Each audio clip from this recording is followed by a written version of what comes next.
Well, hi everybody. Welcome along to, I'm not sure if it's an evening or a morning. Here we're in the morning, it might be evening over there, but whatever. Nice to see you all. I'm glad you've come along to these teachings. So a little bit about me. I'm one of the senior tutors at our centre, Langri Tangpa Centre in Brisbane. And I've been teaching for about 20 odd years. And what I really appreciate about the Buddha Dharma is these teachings on thought transformations. They were the ones that really had a big impact on my life. When you understand that your mind is creating your realities, and so then you can have an influence on your reality. That's a major big deal. The thought transformation helps you, finds you ways of doing that, gives you different methods, different ways of thinking about things. So I'm really pleased to be able to share these teachings with all of you. And I appreciate you all putting in time to come along and try to understand this sort of material a little better. So I'd like to begin by doing a short breathing meditation. Then we'll take refuge and say a few prayers. And when we do that, I'll have some slides up on screen so you can sort of see the prayers and just follow along. And then we'll begin the course, and I'll say a little bit more about the course as we start. So please get comfortable in your seats. So basically this means you're sitting comfortably with your back straight and shoulders relaxed.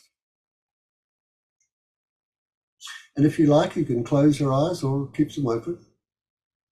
And place your hands wherever you like. When you feel comfortable in your seat, become aware of your breathing.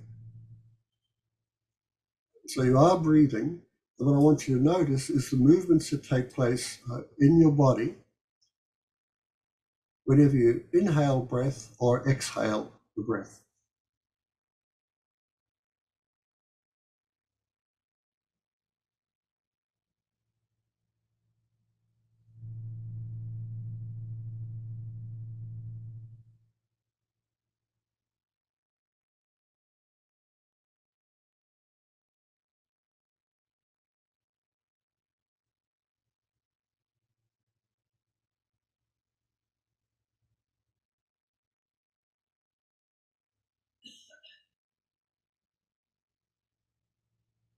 So the purpose for doing this is just to calm the thinking down and to have the body relaxed and the mind focused.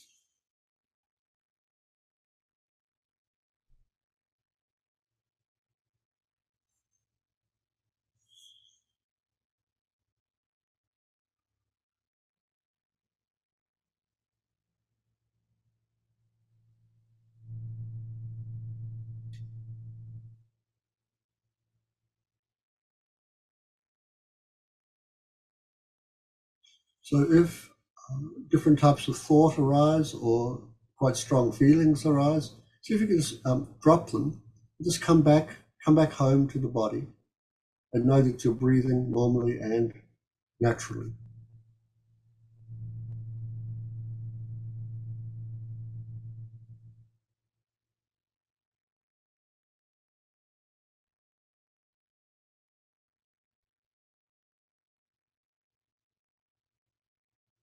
And being home, it's quite easy to imagine that all the Buddhas and the Bodhisattvas could appear in your home, above you and surrounding you, while all sentient beings are seated surrounding you.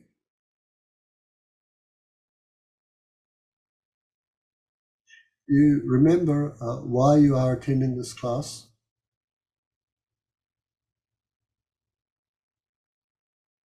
If you wish to understand some of the meanings behind the verses of thought transformation, to transform your mind, to use suffering profitably,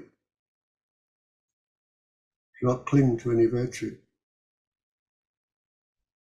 And by doing so, bringing yourself ever closer to the state of enlightenment, whereby you are able to benefit all sentient beings.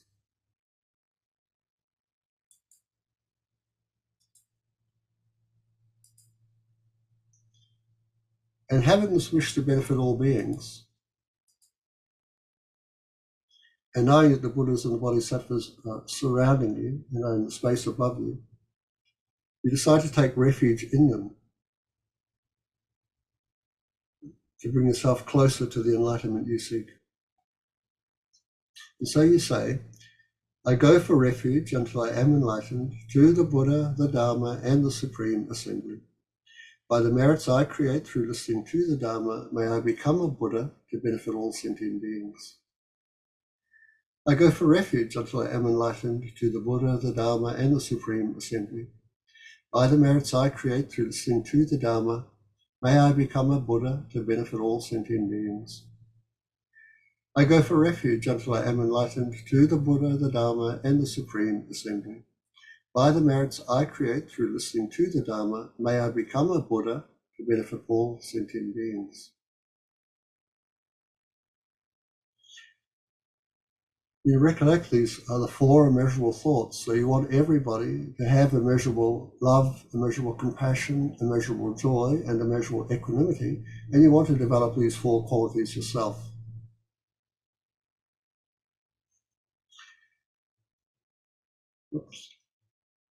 So you say, may all sentient beings have happiness and the causes of happiness.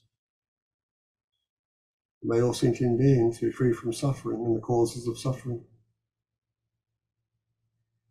And may all sentient beings never be separated from the happiness that is free from suffering. And may all sentient beings abide in equanimity, free from the bias that arises from holding some close and others distant. Now, with the wishes of developing these four immeasurable thoughts and taking refuge in the Buddha, think that lights and nectars come out of the heart of the Buddha and they wash over you and over all the beings surrounding you.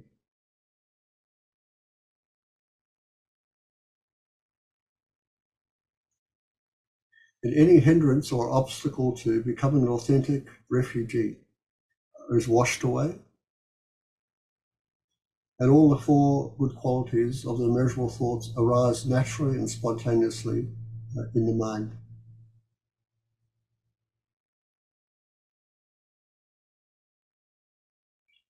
And in recollecting that the field of refuge, the merit field, is above you, you now say, reverently I prostrate with my body, speech, and mind.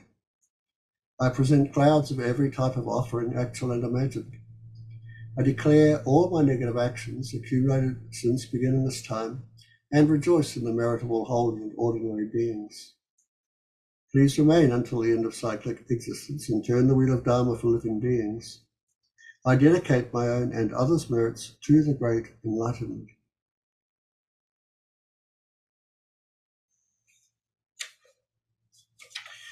And now we're going to make an offering to the Buddha and the refuge field of the Bodhisattvas and so forth.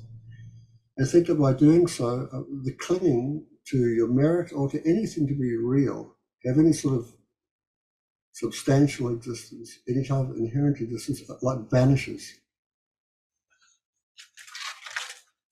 And we have this wonderful pure land, which our body has been transformed into. We're going to offer this now to the Buddha and the merit field. So I think this ground, anointed with perfume, strewn with flowers, adorned with Mount Meru, 4 continents, the sun and the moon. I imagine this as a Buddha field and offer it. May all living beings enjoy this pure land.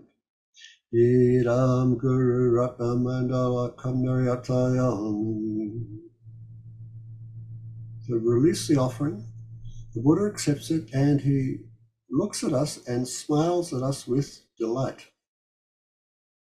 And we look up into his eyes and we see that delight. And we feel accepted by the Buddha and we feel at ease.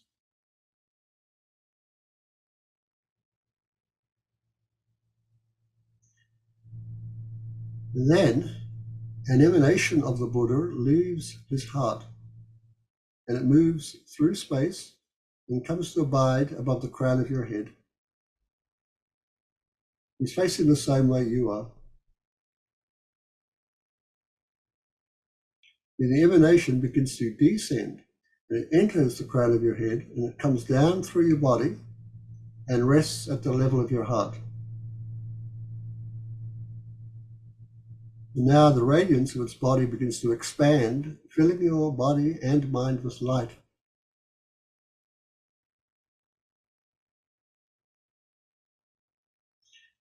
And the light seeps out through the pores of your skin and starts to fill the 10 directions of space.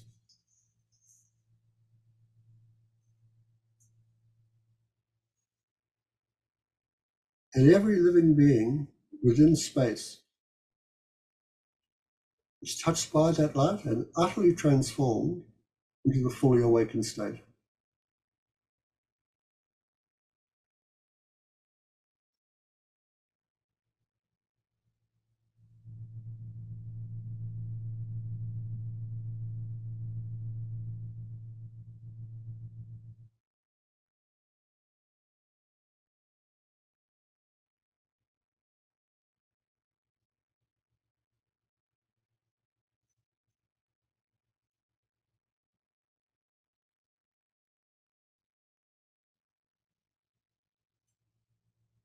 And then the light begins to withdraw from the 10 directions, and it re-enters your heart. You become aware of yourself breathing, and you know you're sitting in a chair. You're embodied once again. You understand that this meditation was done on the level of imagination, but even so, it's placed an imprint upon your mind to produce the result of full enlightenment. The imaginative process has left a seed upon your mind. With nurture, with faith, you can grow and you can attain the state of Buddhahood for the benefit of all beings. So take a sense of pride and joy in that. And then breathe in deeply through your nostrils and exhale through your mouth. And in your own time, let your eyes flutter open and move your body in whichever way you'd like to. But once again, you feel quite comfortable and at ease in the seat.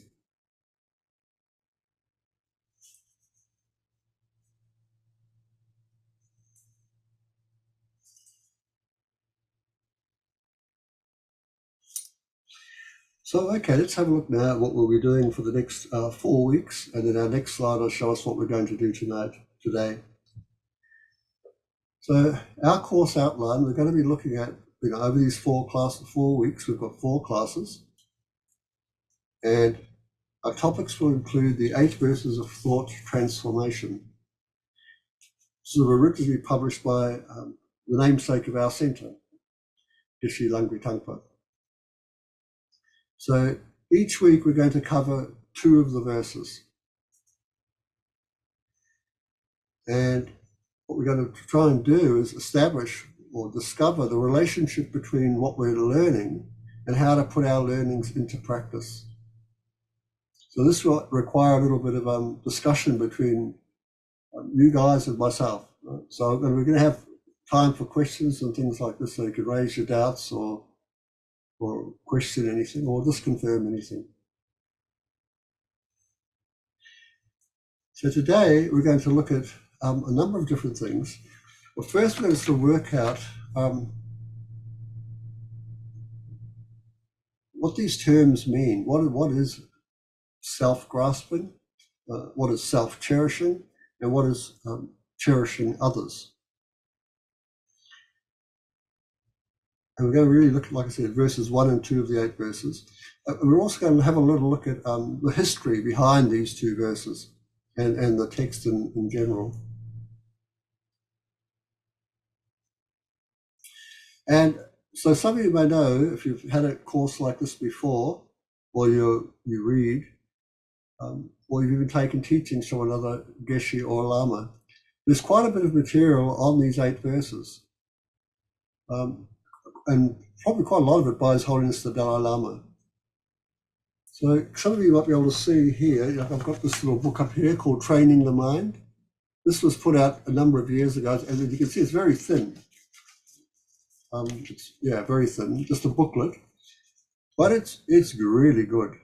It's very steep, and it really gets the essential points. Now, all of these books have something valuable to offer. So up here was a book called 8 Verses for Training the Mind by Geshe Rinpoche, and by Ruth Sonam. That's got a really good introduction to the background of these teachings, so the historical background. And again, that's also included within Thupten Jinpa's book down here, Essential Mind Training. This is a compilation of many different mind training techniques, which include 8 verses of training the mind. And this book here, this Essential Mind Training, is sort of broken down. It comes out of this big one up here called the Great Collections. So we've been fortunate that Geshe Sopa has been giving teachings on this for maybe 2 years now. So we're going through each section, each different way of thought training.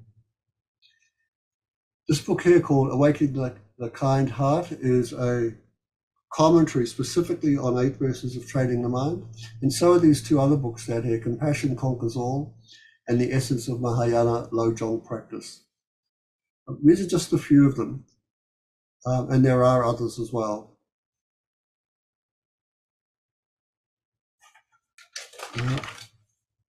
What happened here? You might have just closed the whole PowerPoint instead of stopping the screen. Oh yeah, there it is. I'll just jump in here too, Eddie, and say, so Geshe Tenzin Zopa, who's at Thupten Norbu Ling at the moment, his teachings on mind training that he's been doing over the 2 years, it's hosted by FPMT Australia, and they're all on YouTube, and they're so incredible because there's the depth, but as you would know, there's his incredible immediacy and so accessible, really, really opens the door to all of these teachings. So highly recommended. Okay, so I've been reading all this material and other material as well, and then trying to look back over some of the other teachings I've had by some of the different lamas and geshes that have been here in Brisbane. So as we go through each week, what we'll do each week is we'll have like 2 verses a week. I'll put the verse up on screen so you can actually see it, and I'll share with you a number of other ways of getting at this verse. We'll do a meditation on what we've been talking about, and then I'll have another slide up which summarizes the verse. So let's begin by looking at where this material actually came from. So of course it all came from the Buddha, from Shakyamuni Buddha. And then it was brought to Tibet by a great Lama called Atisha. And Atisha shared these thought translation or mind training teachings with his heart son, a disciple who was a lay person called Drom Tongpa. And Drom Tongpa shared it with his disciples. And there was a number of different really strong practitioners called Geshe Potowa, Geshe Sherawa, Geshe Chakawa, and within them Geshe Langri Tangpa. And Geshe Langri Tangpa basically was the first one to sort of share these with everybody, because this is quite an advanced teaching. These ways of transforming the mind, they're advanced. You might not think so, but I think you might discover they are, because they're not easy to actually do. And so before it became widely known, these teachings were like shared from teacher to disciples. So they might only tell 1 or 2 people. They might only share the teaching and the meaning with only 1 or 2 people. And because it required a particular type of person to do these, you need quite a bit of courage to engage in these practices, because you're really working against really deeply ingrained habits of self-cherishing, where it's always me first, me first. So the person has to have some understanding of what you might might call preliminary teachings, preliminary understandings. So and this is what you'll often find in the books, is quite a bit of material that comes up before they actually start talking about the verses. And in fact, I remember one time... Eddie, don't forget to stop the screen so we can see you. Yeah. So in fact, I remember one time when we got a teaching on 8 verses of thought transformation, where our teacher, Geshe Langri, began teaching from the preliminaries to the 7-point mind training.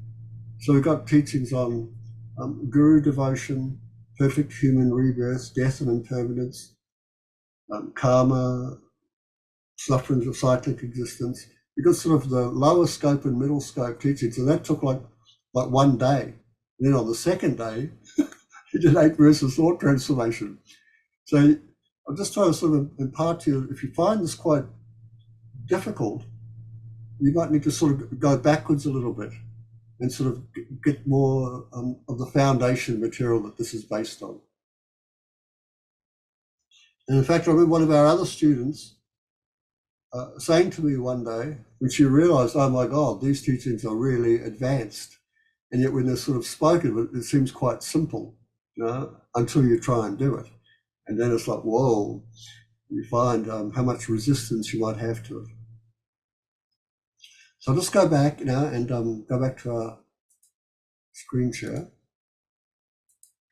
So Eddie, I'm so glad you said that, because it's good to know that it's normal to have some kind of resistance and not just feel guilty about it, but that's part of the process. Yeah. Okay. So let's have a look now at what is this phenomena called thought transformation or mind training? Because it has a Tibetan word called lojong.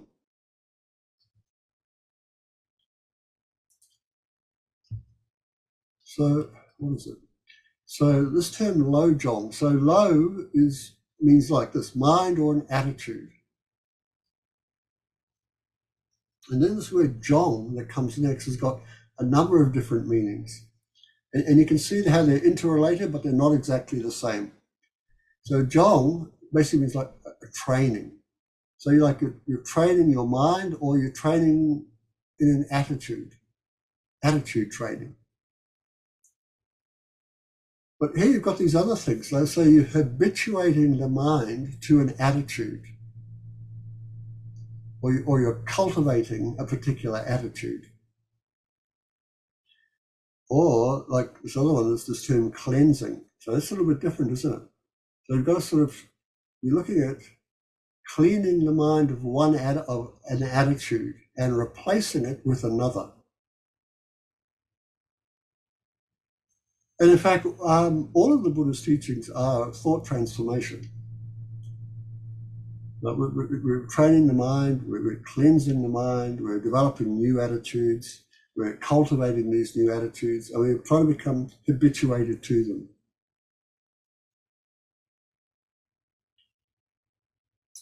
And in fact, this wonderful text called The Way of the Bodhisattva by Shantideva, where he says this about it.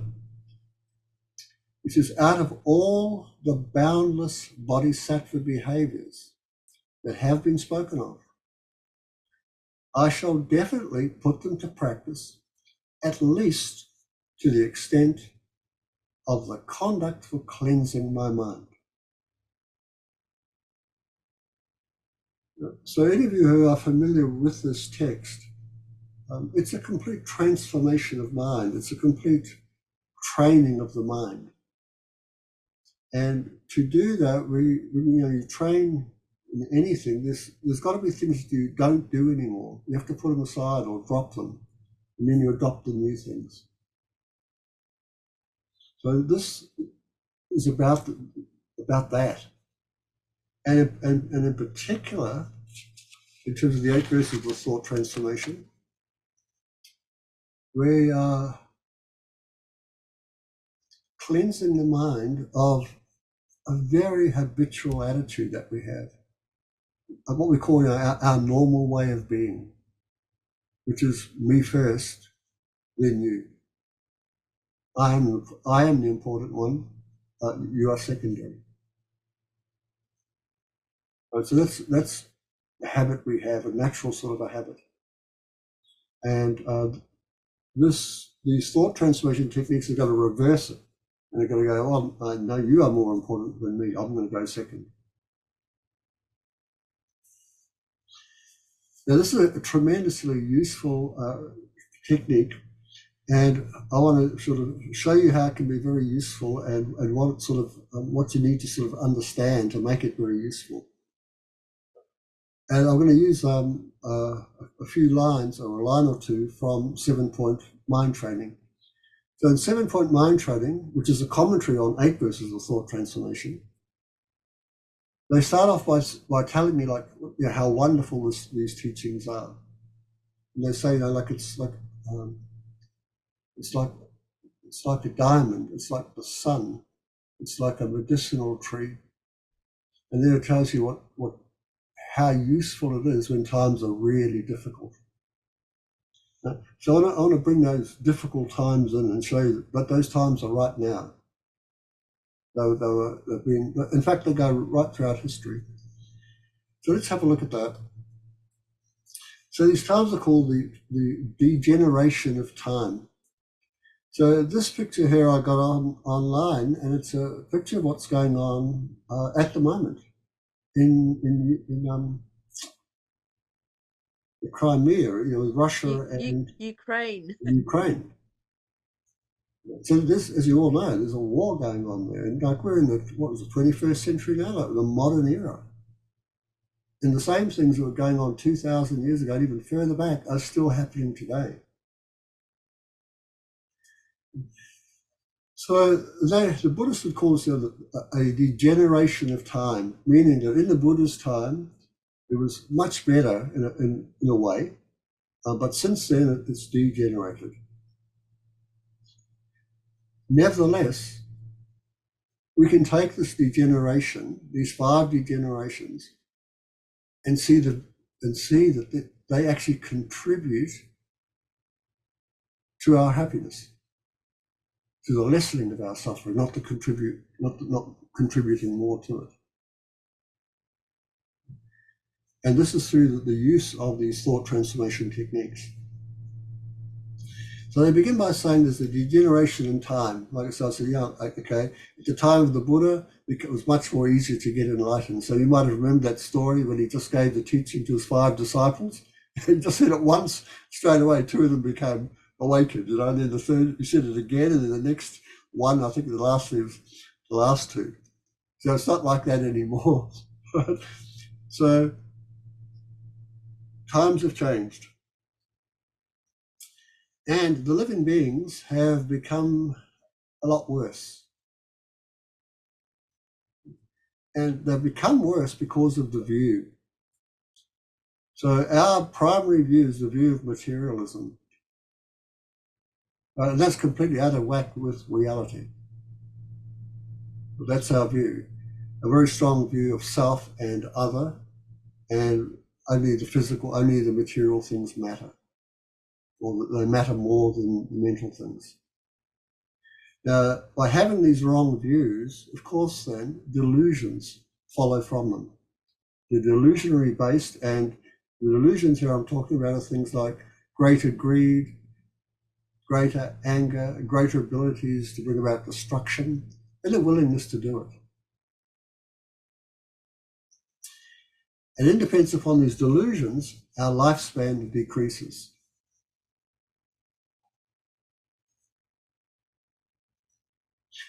The best place that you can find commentary on this is in the 7-point mind training texts, because this is one of the lines within the introduction to the text. But I often find it really interesting to go forwards and backwards. Like thinking, okay, so I've got this war thing here. The lifespan is decreasing here. People's lifespan become shortened like very, very quickly. What's that depend upon? The delusions. And where do they come from? A wrong view. And wrong views are held by people. And it's at this time. And then go forward. So it's at this time now, in in the Ukraine and the Crimean region, living beings are at war again. It depends upon what views, ideas that they hold to be true. It's coming out of these wrong ideas, are these delusions, and they're contributing to the shortening of lifespan. So if Eddie, you're there and you knew about the Dharma, thought transformation would be very useful to you here. Eddie, these 5 degenerations is a really big picture view, because often we just settle on the living beings and we blame a politician or a person in power and don't even see that they're a result of this entire much bigger kind of view. Yeah. And so it's always useful then to, like I said, Miffy's point out, we often have our view about the living beings and think it's the living beings. But in fact, it's because they're under the control of a wrong view. And then the wrong view produces the delusions, and then the delusions lead to wars, crimes, shortening of lifespan. So while we have a life, there's a lot we can do with it. So this is sort of, I'm going to now lead into sort of these preliminaries for the mind training. So when we have a life, we need to appreciate it, because there's a great deal you can do with it. One of the things you can do with it, of course, is like putting an end to these wrong views, these disturbing emotions and so forth. You bring great value to your life, help others, attain liberation and enlightenment. There's a lot you can do. So in the teachings, they start off with this. If you are a human being who has the opportunity and the conditions to engage in a mind training program, take advantage of it.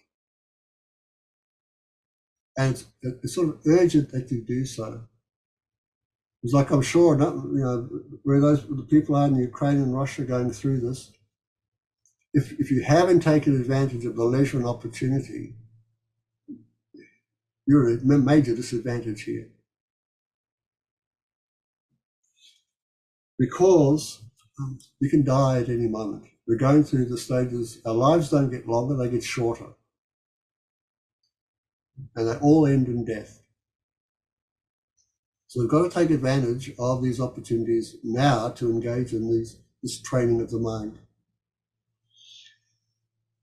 Because at present, our mind is under causes and conditions that are not under our control. Now, this is the case for us at the moment. We're not very rational about things. We're not very consistent about things either.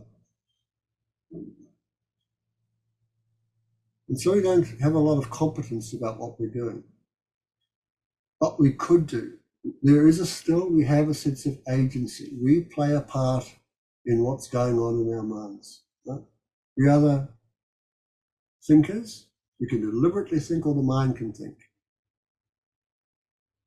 So we need to take some sort of control over here. And if we don't do this, if we don't exert agency, we find ourselves in a process called cyclic existence, where the mind and body just run on its own causes and conditions. And because the mind is naturally apprehending everything in a false way, the delusions arise. Then, as I said, then the lifespan gets shortened. So we've got to sort of acknowledge that this is happening, and sort of have a sense of, disgust, not with ourselves, but with this uncontrollable process of the body and mind that just keeps on producing suffering. And then use our agency to go, no more. No more. I'm going to take control over my body, speech, and mind, and train it in ways that eliminate the suffering that I produce for myself and others and develop all the good states. That's what I'm going to do. Right? So this sort of leads us, when we say something like this, we take refuge in Dharma, but we become followers of the Buddha's teachings. And that's great. We've got to sort of do that, to take responsibility. And when we do, we actually begin to train ourselves. We begin a spiritual path, what we call following the Buddha Dharma, the three jewels and the teachings of the Buddha. Now, although we've agreed to do this, and we've got good reasons for doing so, we have to understand that it's a bit like saying, like, I am sick, I'm unwell, but I'm going to get better. I can get better, and I'm going to get better. But I've got to know that I'm sick. And we go like, well, so what's making me sick? What's the major cause here? And from the Buddhist view, it's saying you're misapprehending reality. It's this false view. You think things exist in a way in which they don't. And you believe it. You believe your ideas about how things are. And this belief is called grasping itself.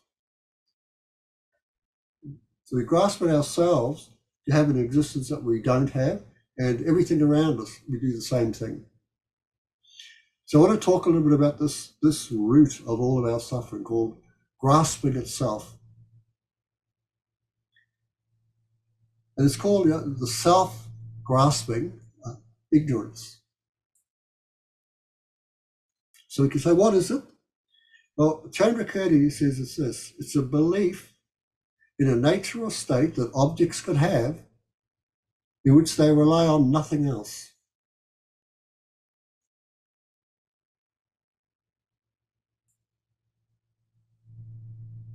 We've been sort of raised with this understanding, with this view.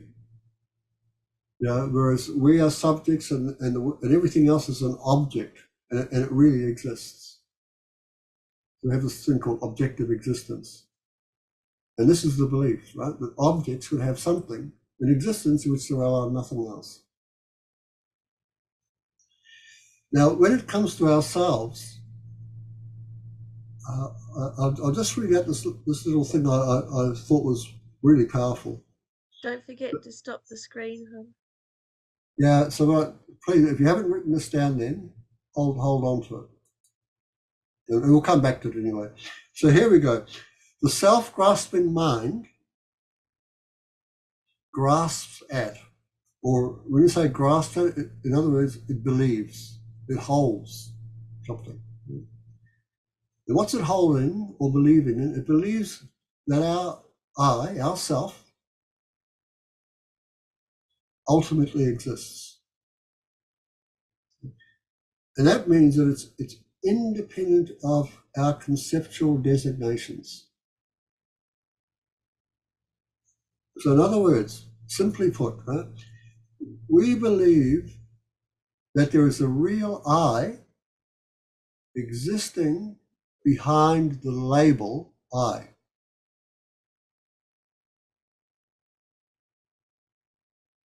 So just say this to yourself. Just say I, me. Go I, or imagine being terrorized or freaked out. There's a sense of I that's more than just that word, right? We're not the word I, we're not the label I. We're something that behind that word. Something real.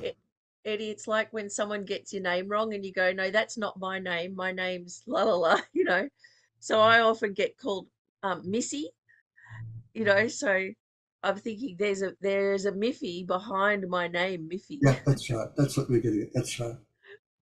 Yeah. And that's basically, we go through life believing that and acting as if that were true. But it's sort of simply that. And what I would suggest you try and do at different times is test that idea. And you can do that, and it'll often show itself if you're either incredibly sort of joyous or happy, something good happens, and it's about me, like it's wonderful for me. Or else it's really shocking, and then me is really hurt. So you'll find you don't even have to say the word me or I. Me or I is already there. Hurt, happy. And our awareness, our consciousness is holding that to be true. So this is what they mean by this grasping itself. So we do it with ourselves, and then we do it with the objects. And what I find is quite the simple way to get it with objects is to go, like when you name an object, like the name and the object seem to be one and the same thing.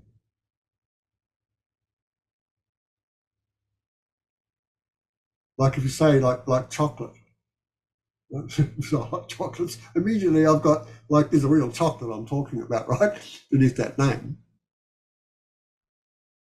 But the chocolate and the name are like they're the same. I'm talking about the same thing, right? The basis and the name are one and the same thing. And that's just not true either. But this is how the self-grasping works.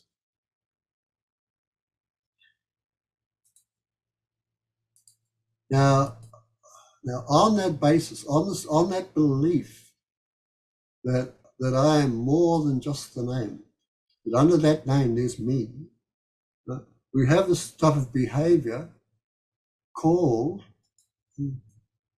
self-cherishing.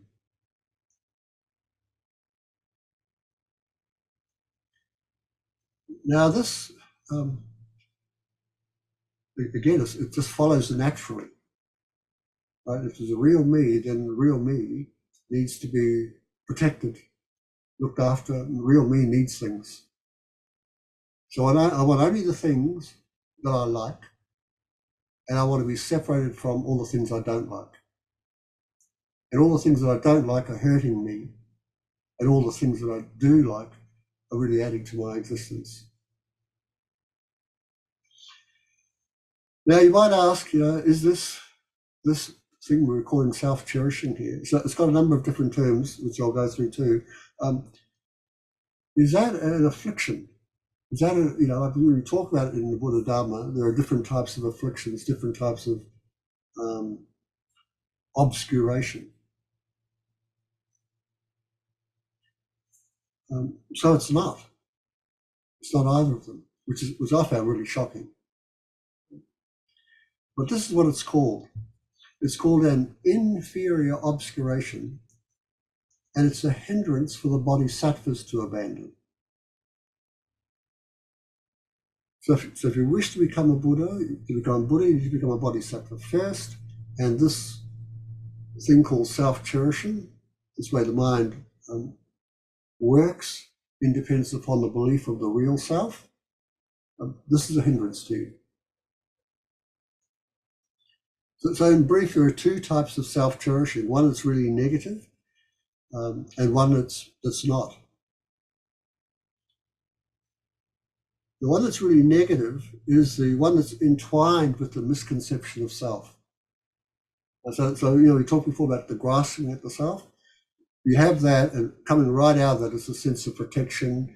You want stuff, want to push stuff away. I need all the stuff to be happy. So is that like saying that in one way it's the negative one is because it's really distorted and it's entwined with all of the the disturbing emotions, and the other way there's no distortion in the other way. Well, the distortion there is not seen as an obscuration or a afflictive emotion in any way, because the second one here is to do with the people who seek their own personal liberation. So they have got rid of the self-grasping, but their goal is just for themselves. There's still a sense of self. There's still an I there, right? I exist, self exists. So the person who's seeking liberation is saying, I seek liberation, so I need to put an end to self-grasping. And they do. And then they achieve. But they don't It's do not it. seen as a problem for They them. don't do it at the it's not at the expense of Expense of others. others. It's got no afflictive emotions involved with it. But it's just about them. It's their goal. So the bodhisattva sees that that's a problem for the bodhisattva. But it's not an affliction and it's not an obscuration. If you want to read more about this or try to get your head around it, because it's a little difficult when you first hear this. And I remember every time Geshe used to say this, you just go, I don't get it. I'm not getting that at all. I don't understand. So it's only after reading a book called Bodhicitta, what's his name? Losang Gatso, I think it is. Suddenly it became quite clear because they write more about it and you can go through it slowly and go, oh, okay, I get it. Now I understand what they're talking about. So it's a bit like, how I'm presenting this class. It's very sort of brief in many ways. So you sort of get introduced to a lot of concepts. It's like, I don't really know what he's talking about. I need to know more. And it's true. And that's why we need to sort of study more and read widely. So this is the self-cherishing. And from, like I said, it's got the negative side when it comes out of the self-grasping. It's got a sense of, what do you call it? A sense of,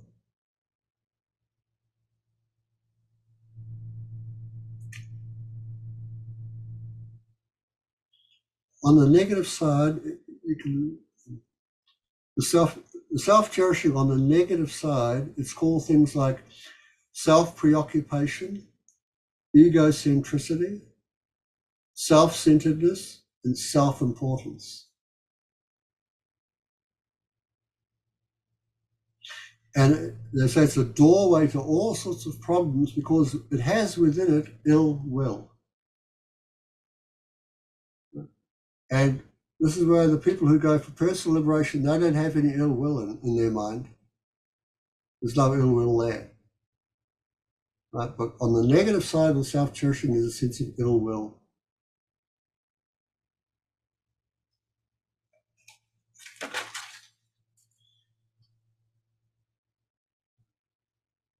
So what is cherishing others then? So this is the opposite of it.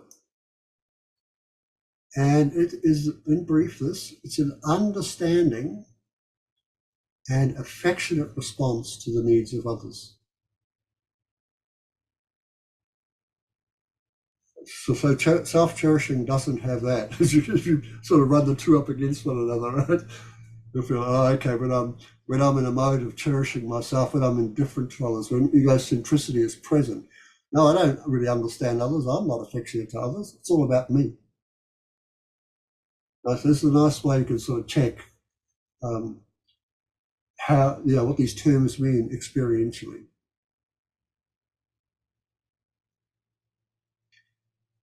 So to have this type of understanding and affectionate response requires quite a bit of study, and you've got to sort of try and put the study into practice. Because like this sort of thing here, now you're looking at, the simple question is, well, what do I mean? What do you mean by understanding others? You can ask questions of the term understanding, affectionate response. Like, why? Why should I be affectionate to them? What have they done for me? These sort of questions should arise. And then they need to be challenged. Until we actually say, oh, I understand now what it means to understand others. What this actually means is that everyone wants to be happy and very, very, very few are. And in fact, everything they're doing to be happy actually causes more problems for themselves and others. But they're working against their own deepest desire. Eddie, this is so good because so often when you get infuriated with people, you just go, I just don't understand them. And actually, this is exactly it. They all just want to be happy and don't know how to do it. That's right, and they're all suffering. That's right, and they don't know how to do it. And we're working at cross purposes, and we are too. We do the same, don't we? But like we were saying, I just don't understand. It's like our own mind is, in a way, very much like the other person's. We're trying to be happy, we just don't get it. So now let's come to our first verse. We've only got like about a little bit over half an hour now to go for 2 verses. So, but you can see here, there's quite a bit of material that you've got to sort of look at beforehand before you can sort of tackle this usefully. So here's the first verse. And remember, this verse is written in many different ways. And so I often suggest that people look at many different commentaries, because you find things arise for you. It just depends upon how you read this verse, what the words are there. So here it says, with the thought of attaining awakening for the welfare of all beings who are more precious than a wish-fulfilling jewel, I will constantly practice holding them dear.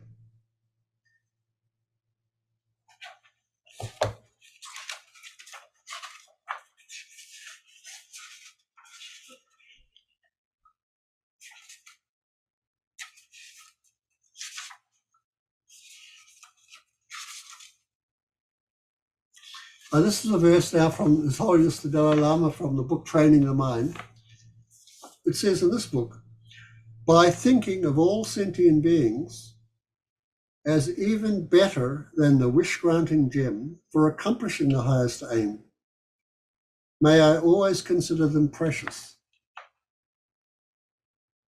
So if you get a couple of things here, like I like this one, I like to say, I will constantly practice. But the other one says, may I. So one's like an aspiration, and the other one's saying, no, I'm going to do it. It's not just a wish, I'm going to do it. And then, as you probably know, Lama Zopa changed this verse to read it in a slightly different way, didn't he? Yeah, that's the thing that I always thought was a typo. Yeah, The but it's greatest not. possible benefit from all sentient beings, or the greatest possible benefit Yeah, for all all sentient beings. sentient beings. Yeah, so when the Lamas change the words slightly, or when good translators change the words slightly, you can always sort of get something more from it. And again, that's why I suggest reading sort of widely, reading different commentaries, looking at the different quotes, and trying to work out what the heck's going on here. So I know when I first heard this verse, 2 words really jumped out at me, and I went, what's that? Has that happened to anybody here? Are there any 2 words or anything jumping out at you to say, what's that? Anybody? Anybody brave to go, I don't get that? Well, I mean, the obvious one is, how are sentient beings a wish-fulfilling jewel when they're so infuriating? Yeah, my question even goes back further than that, is what is a wish-fulfilling jewel? Oh, What's a isn't that an wish-granting Aladdin's gem? lamp? Yeah. And I remember Geshe the first time he says, I don't know what that is. I went, oh, great. Neither do I.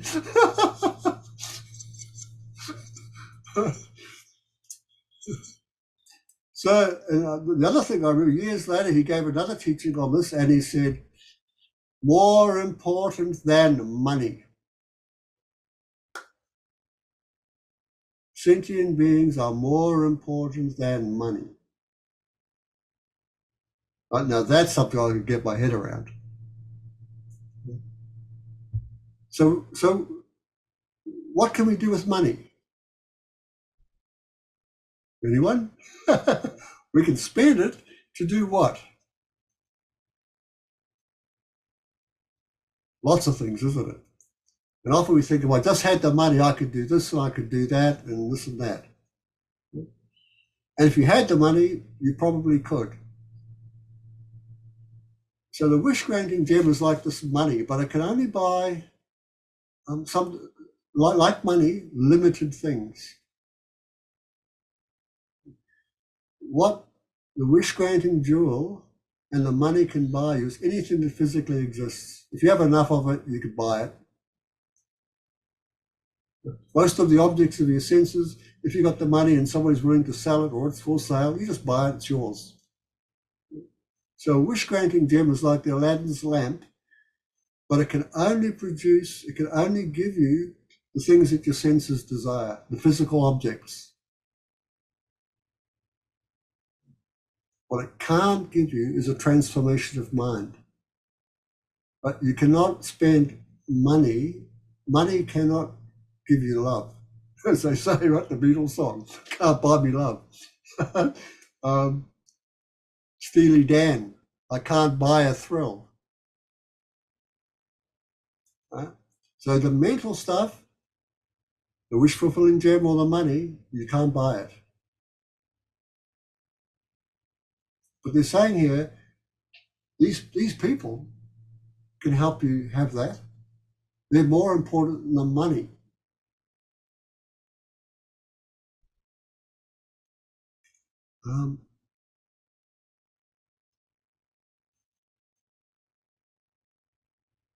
And it's saying, with the thought of attaining awakening for the welfare of all beings, you are more precious than a wish-fulfilling jewel. Okay, so you're sort of saying, okay, I want to become enlightened. What do I have to do? Well, money's not going to help you a great deal here, nor is a wish-granting gem. What do I have to do to attain enlightenment? It says, constantly practicing holding those sentient beings dear.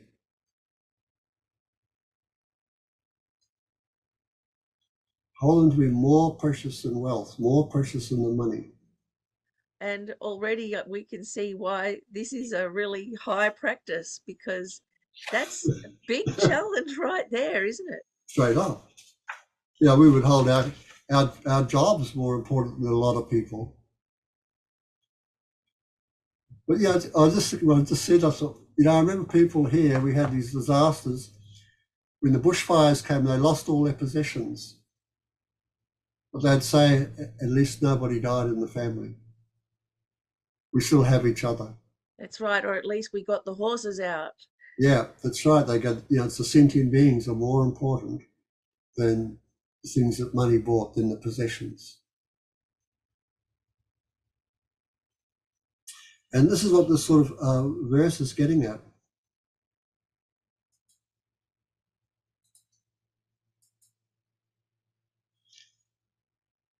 So, Lama Zopa Rinpoche is one who is determined to accomplish the greatest possible benefit from all sentient beings.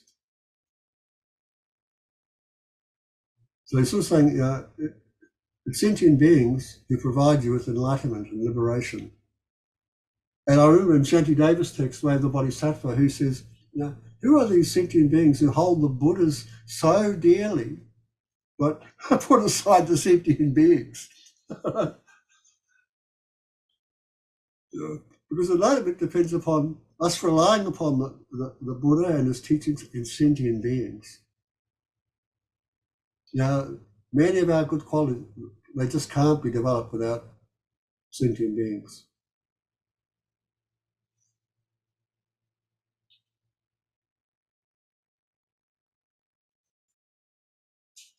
Yeah, so when I read this again this morning, I was like oh my God, I went completely against this. Like the other day, I'm online, and you see these adverts. They're not advertising, but they're on Facebook, and they're saying, these people are starving over here. These people have no home. These people have all these things.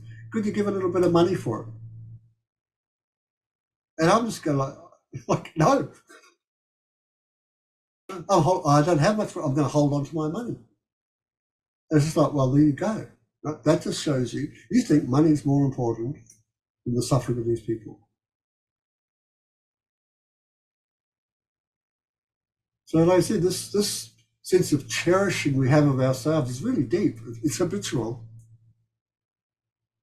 So you find yourself constantly challenged by the words of the text and what's required of you, and then how you actually are.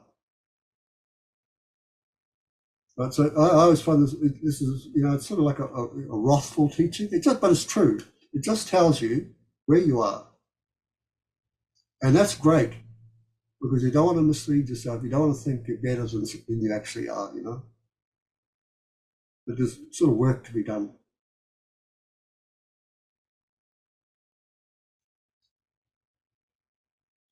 Now again, the time's flying. There's much more you could say on this and read on it. Please, like, I'm a lay person. I'm working at a centre. Of course, I read, I study.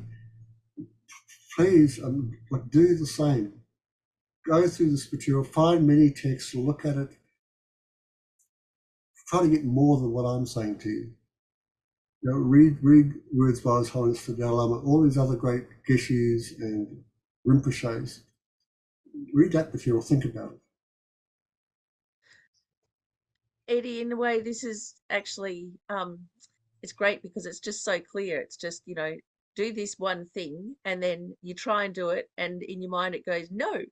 Yeah, that's right. It's Exactly super right. clear. Like, even just seeing that happening is a start. Yeah. So, like I said, these teachings come from what they call from the Kadampa masters, and they were really into lojong. And it was like, you know, ka means just a word. So they would go, this is the word of the Buddha. It's very simple, but it's not so simple to do. Simple said, not so easy to do, and it requires everything that came before it to help you do it. So please, if you get stuck, just go, oh, something must be missing from my foundation.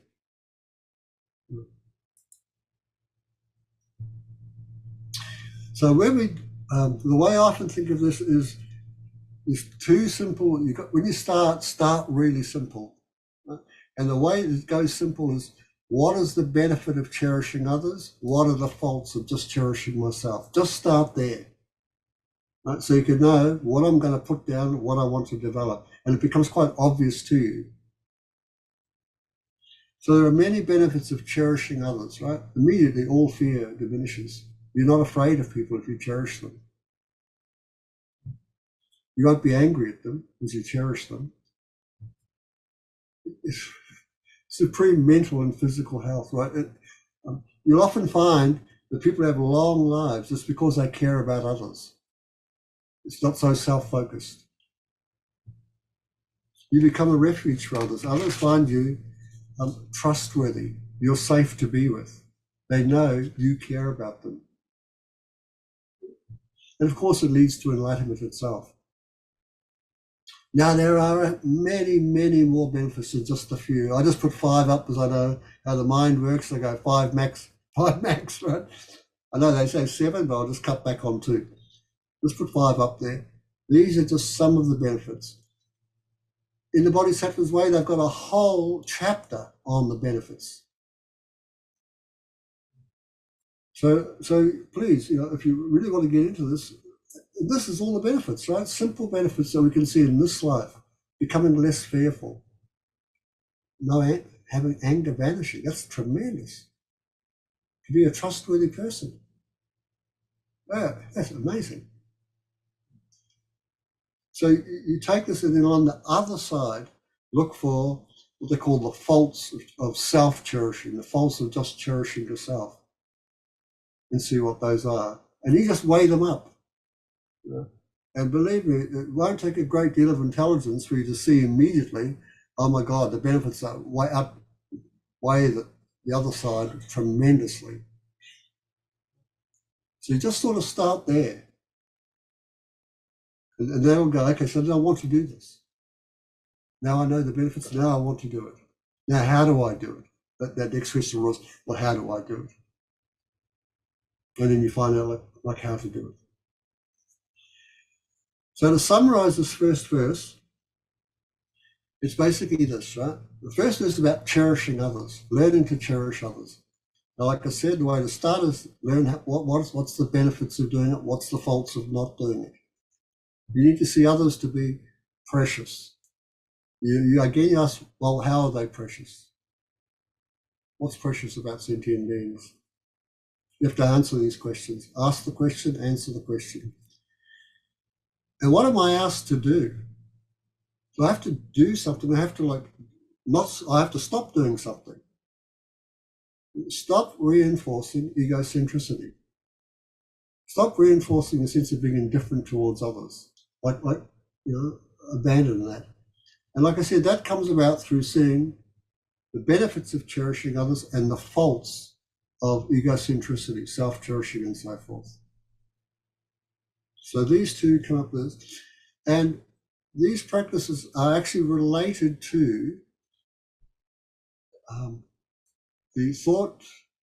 the process of developing a mind of enlightenment. So it's related to the training called equalizing self with others. So some of you might remember from the previous classes we did, when we look at trying to develop a mind of enlightenment, there's two ways you do it.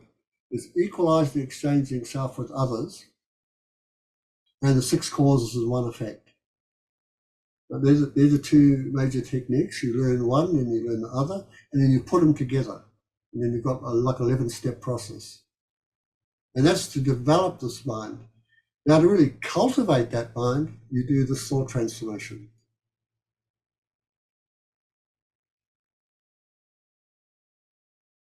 And it's related to the perfection of patience. So this is what you'll see. You have to be patient with yourself and with others.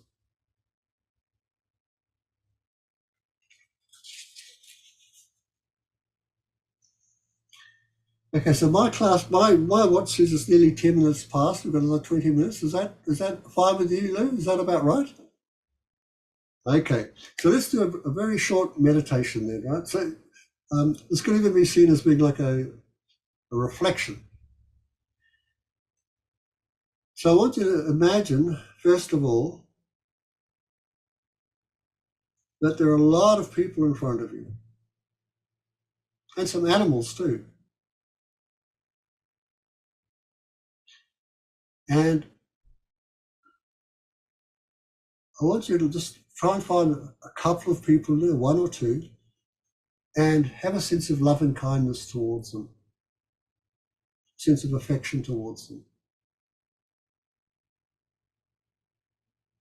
You want this person to be happy, and you want them to not experience suffering.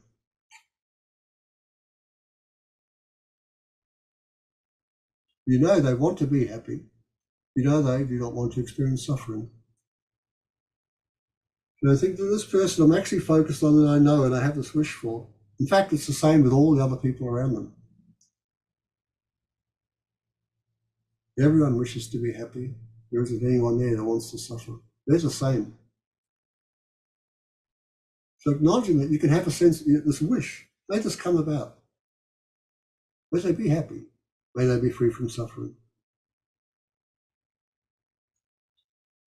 Do you think that all the temporary forms of happiness that you experience are provided by these people? The clothes you're wearing, somebody else made, the shoes on your feet, the road you might be standing on, the room that you're in, they all came from somebody else. Not only do they provide us temporary relief and happiness, they're also the means for us to attain enlightenment. So these beings are precious and valuable to me. Being precious and valuable, decide to take care of them, to be responsible for their care. And I think, because they've been so kind to me, because they're so valuable, I'm going to cherish them whenever I can.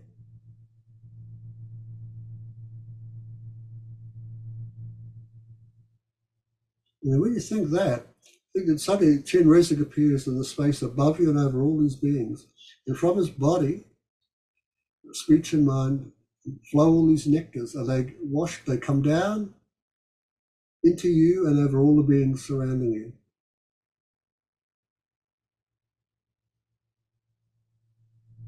You just sort of say, Om Mani Padme Hum, Om Mani Padme Hum, Om Mani Padme Hum, Om Mani Padme Hum, Om Mani Padme Hum, Om Mani Padme Hum, Om Mani Padme Hum, Om Mani Padme Hum, Om Mani Padme Hum, Om Mani Padme Hum, Om Mani Padme Hum, Om Mani Padme Hum. And your joy increases.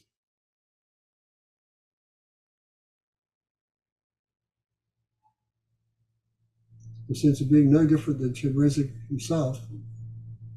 You're the embodiment of compassion.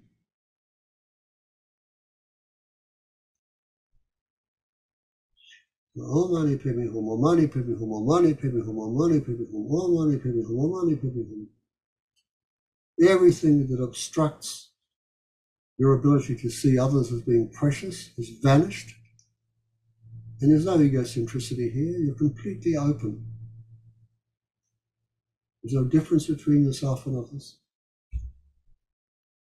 You wish others to be as happy as you are and to be as free from suffering as you could possibly be.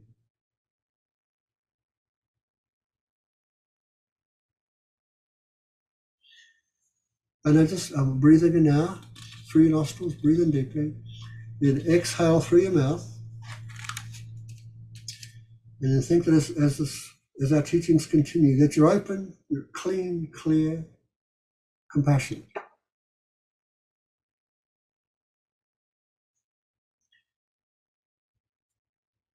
So Geshe Langri Tangpa says now, whenever I interact with others, I will view myself as inferior to all. And I will train myself to hold others superior from the depths of my heart. Now, this is a verse which can lead you into all sorts of problems if you don't sort of understand it on a level that's a bit more than just what's on the text there. Right?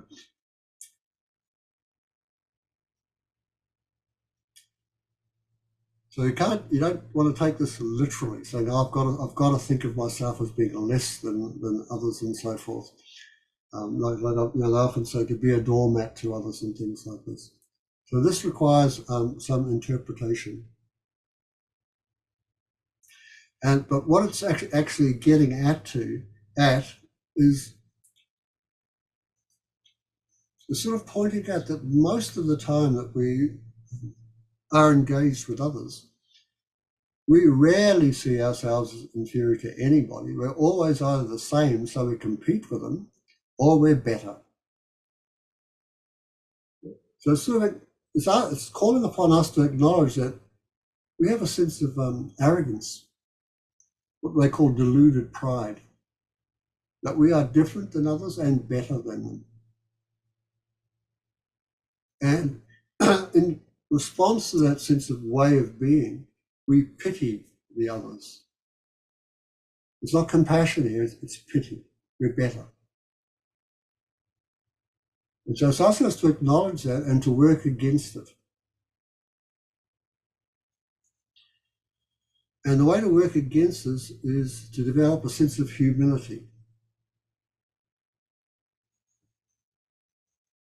And again, it's the same sort of process. We look at, okay, so what's it asking? What am I asked to abandon? So deluded pride or arrogance. Okay, so you go, so what are the advantages of having a pride that's deluded or being arrogant? What's the advantage to all that? You probably find there's not many.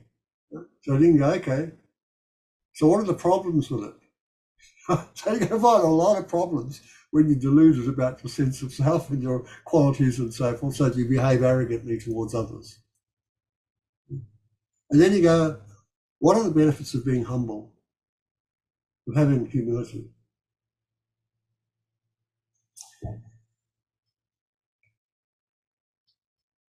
Eddie, can I just ask, so with this verse, is it kind of the attitude of putting oneself as inferior is like an attitude of service, offering service to others? Or we are. That's right. So that's what the Bodhisattva does.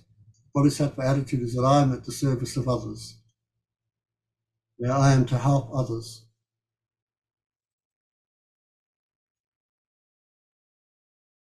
So just a couple of words now before I show these benefits here.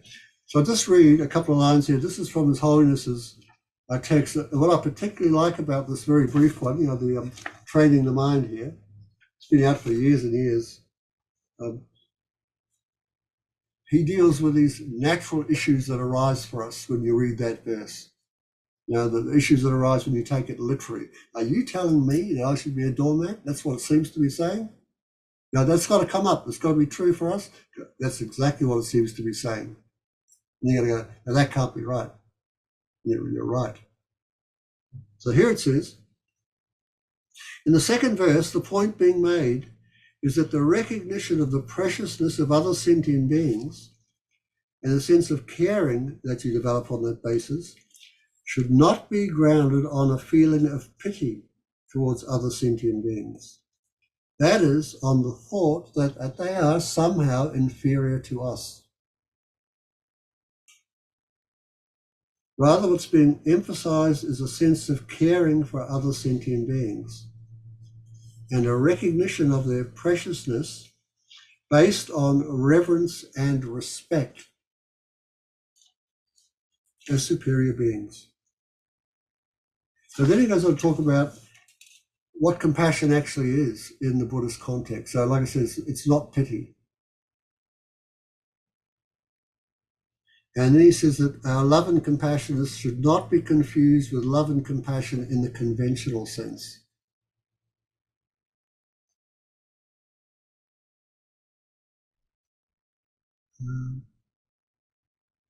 Then he says, moving on, I think it's important to understand the expression, may I see myself lower than all others. So in the right context.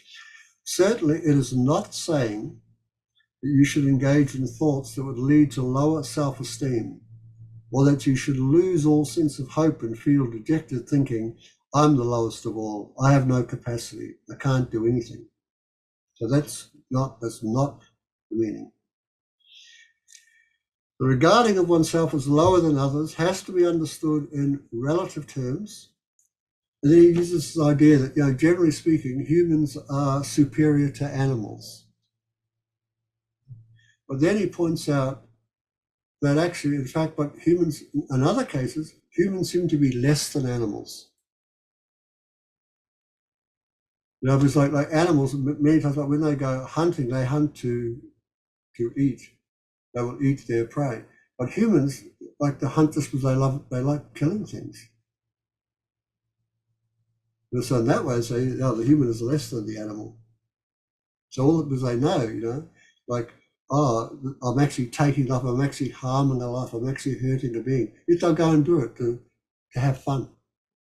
And Eddie, a whole lot of insects, are so brilliant at cooperating, and they're just little tiny insects with like tiny minuscule brains, and they cooperate better than human beings. Yeah. So this is one of the reasons for using the word lower is to emphasize that normally when we give in to ordinary emotions of anger and hatred or strong attachment and greed, we do so without any sense of restraint. Often we are totally oblivious to the impact our behavior has on other sentient beings. But by deliberately cultivating the thought of regarding others as superior and worthy of your reverence, you provide yourself with a restraining factor. So that's the goal here, to produce this restraining factor.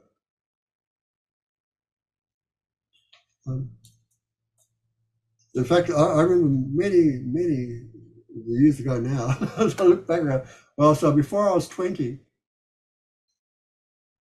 I remember being at this party, and this guy had a girlfriend on his lap, a girl on his lap, and I just went over and took her off him and walked away with her. And he said to me later, look, he's my mate, right, my friend. And I just thought, she's mine. And he was really shocked, and he came out later and said to me, you are so arrogant. And I was really shocked. Right? I go, what do you mean? What do you mean by that? Oh, no, I'm not. And it's like, I didn't even know what I just did.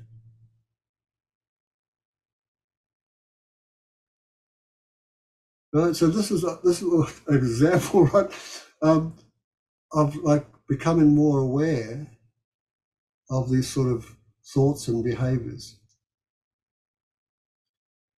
You know, if you have sort of a sense of reverence and respect for the being who is precious, you just wouldn't do that.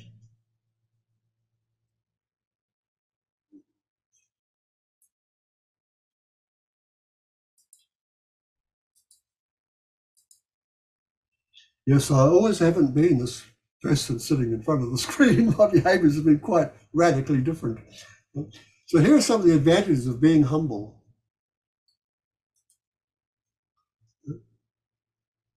See, first of all, that you don't use up the merit, right, on worldly attainments. So merit here is like energy, spiritual energy.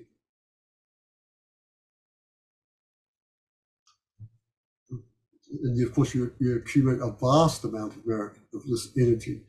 Now you'll know, if you've ever tried to be humble or humility, you know, have a sense of humility.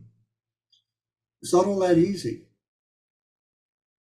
As I said, the sense of self wants to jump out and suddenly compete and go, actually, I'm more than this. So, of course, you know, self-cherishing, the sense of indifference towards the welfare of others has to become weaker. You know, like the sense of that others wish to be happy too. You know, like you're not the only one here. Others aren't for your use to make you happy. So Eddie, I've got a question here with this of our like often when we feel humbled, it's associated with a feeling of shame. Like, you know, we're ashamed of our behavior. We're kind of shown up and you know, regretful about it. But this verse is kind of preempting that, to be humble without even having to have it associated with shame and kind of being woken up to your behavior. The kind of, you know, it's being proactive. Is that Yeah, kind of and like I said, that's because you understand the benefits of it. And not only that, like I said, you've got all the stuff that came before it, and the wisdom. Like when I see, like before, I talked about the self-grasping, the sense that you are something more than what you are. You're not. We are not. Just as you don't find a self beneath the label I for yourself, no one else has got one. Everyone else is just the same. So like I said, it's this misapprehension of who we are that makes us be arrogant. Right? I'm more than just the name I.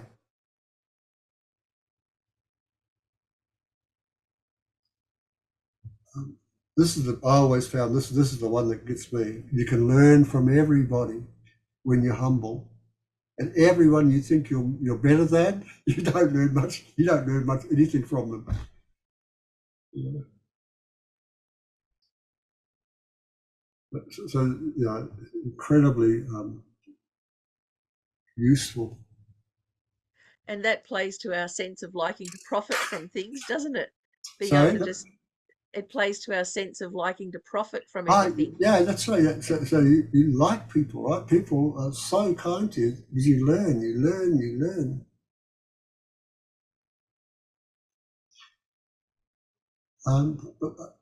Again, you know, like before you sort of like engage, it's like look at the advantages, look at the disadvantages. Then you're going to ask, okay, I agree, it's advantageous to me.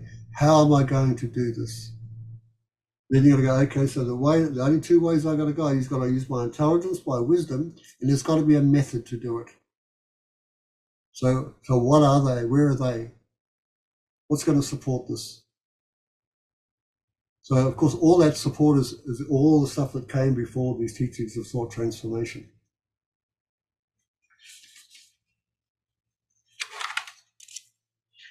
So in summary, the second verse, this is really about, we started off with cherishing love, right? Cherishing others, loving others. This one builds on it. We have to enhance this. And we do that by respecting others. Like, you know, I had no respect for the person I call my friend. I took his girlfriend off of him. And then we've got to cultivate this respect. And of course, what's getting in the way of this is this deluded pride. So we need to subdue that. We've got to look at the faults of it and notice when our sense of self is rising and put a dampener on it. Notice it. You don't have to express it in these words or these behaviors. You can identify, go, there I am, falsely appearing to myself to be more than I am. I don't have to go along with my behavior and my voice. And again, it's related to this equalizing self with others. So this is on the two levels, the conventional, where we understand the other wishes to be happy. They don't wish to experience suffering. I'm just the same as them. They're the same as me. And also in the sense that if I look beneath this label, I, what's there? No, if I look beneath the label of the I of anyone else, like what's there? What do I find? Do I find anything real? It's me or them? No. So again, we find ourselves being equal. And lovely here is related to the perfection of ethics. So of course, if we're not arrogant towards others, then we're not going to be speaking badly to them. We're not going to be speaking harshly to them. We're not going to be acting badly towards them. We're not going to use them for our pleasure and our sexual gratifications. So there's a massive lot of good in this.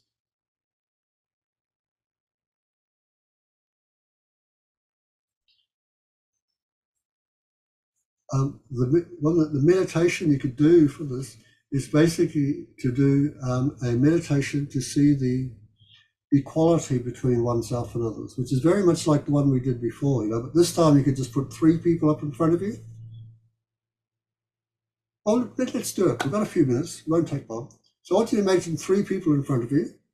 Eddie, just stop your screen while you're leading the meditation. And one of those people is better than you.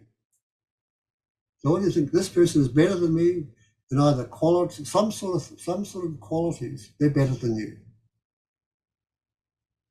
They're superior to you. Now when you look at the other person and see, actually this person is no different than me. We're the same. We're equal in our qualities, in our characteristics. I don't see any difference between them and me. And lastly, have somebody else appear in front of you that you think is less than you. Less qualities, less wealth, less possessions.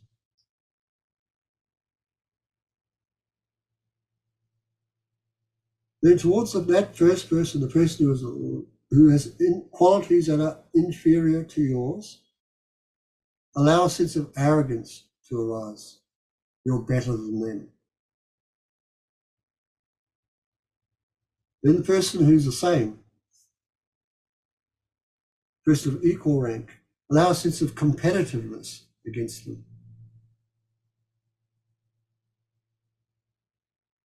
And the superior person, jealousy. Now, when you're jealous towards the superior person, how are you disadvantaged?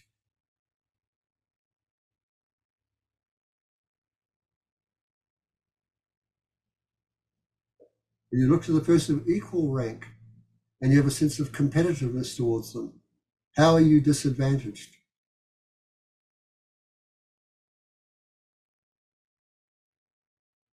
And the person who you think you are superior to, who has inferior qualities, and you have disdain towards,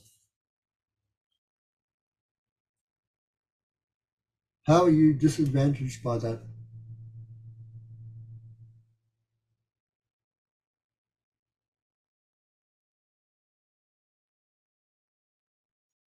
Now remind yourself of the equality that you share between yourself and others. In what ways are you the same?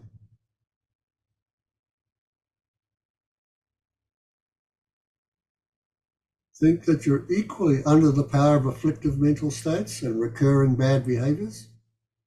You equally wish to be free from suffering, and you equally share the potential to be free from suffering. See, we are the same as one another. So just drop jealousy, drop competitiveness, release arrogance, and just rest the mind. So you're resting in equanimity.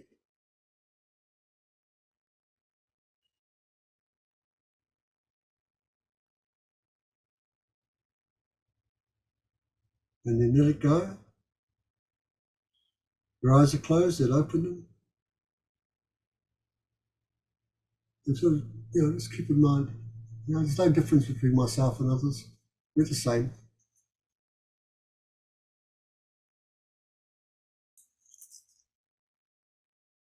So, we've come to the end of our class, folks.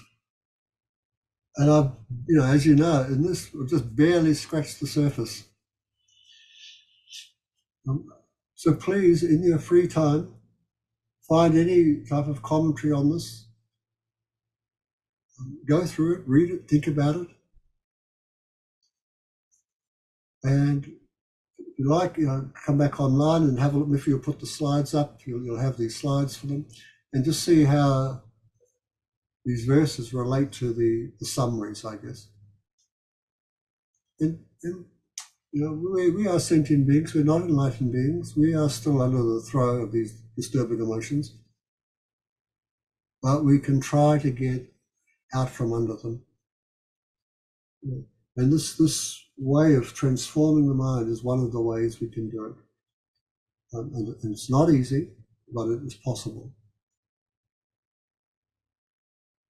So are there any final questions to any that you have?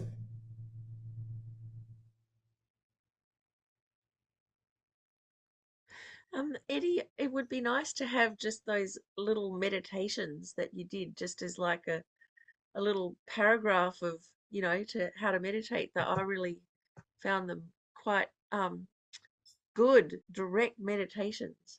Okay, I'll rewrite them and put them on something, and Yeah. you can put them up as well. Sure.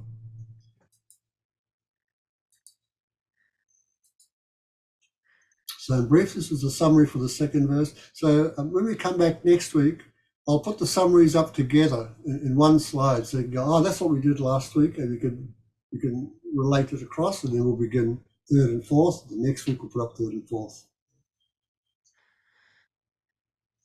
Eddie, there's a comment here, I think from I'm not sure, Amanda or Anna, from Anna. In this state of equanimity, there are no narcissists. That's right. That's right. Completely, that's right. Exactly right. Everything just open. The way it's always been. Yeah.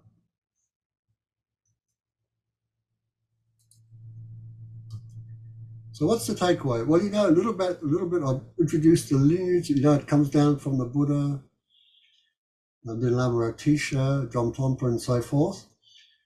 And that there's these practices. We look at these 5 degenerate times of persons, time, view, disturbing emotions, and lifespan. We looked at self-grasping and self-cherishing in verses 1 and 2 of the 8 verses. So there's quite a bit of material here, and like I said, we just sort of skated over it basically. Take what you can, use what you can.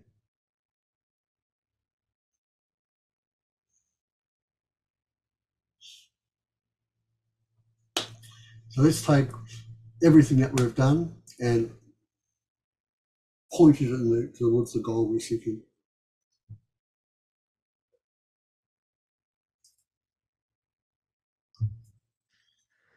Due to the merits of these virtuous actions, may I quickly attain the state of a Guru Buddha and lead all living beings without exception into that enlightened state. May the Supreme Jewel, Bodhicitta, not yet born, arise and grow. May that born have no decline, but increase forevermore. And as long as space endures, as long as sentient beings abide, may I too remain to dispel the sorrows of the world.